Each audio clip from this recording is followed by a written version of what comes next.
First of all, we are going to create database, name as assignment2. Then we are going to add table in it.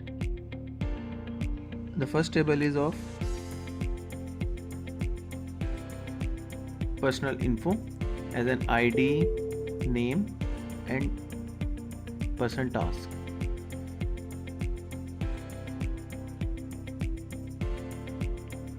Then we are going to enter in that table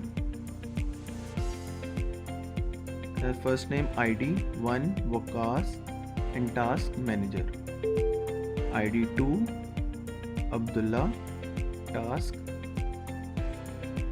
supplier, ID 3 Hasib, task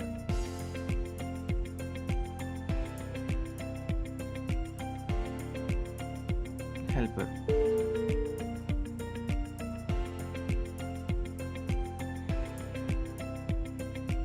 Then we are going to save it. Now we are going to see the results, whether the data is saved or not. Now we are going to perform backup, full backup, and the backup is successful.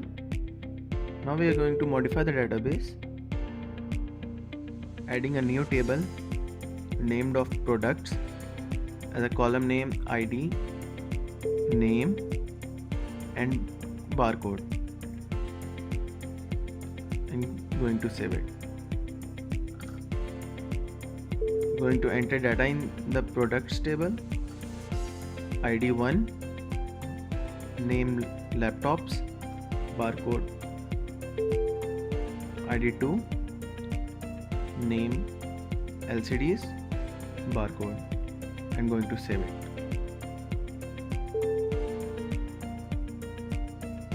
Now we are going to see the results.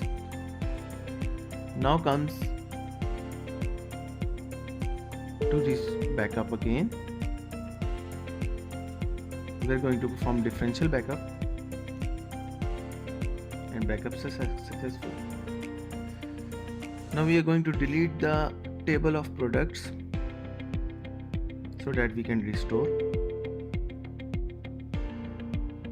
Now performing restore from database backup file.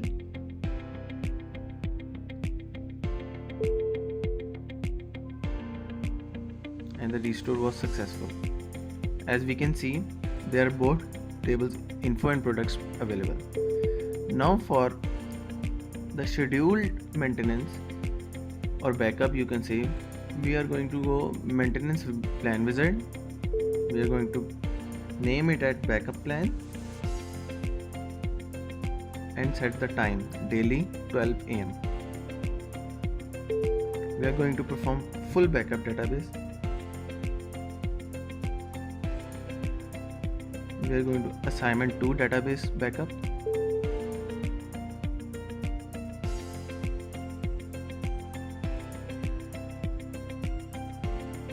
Selecting the destination.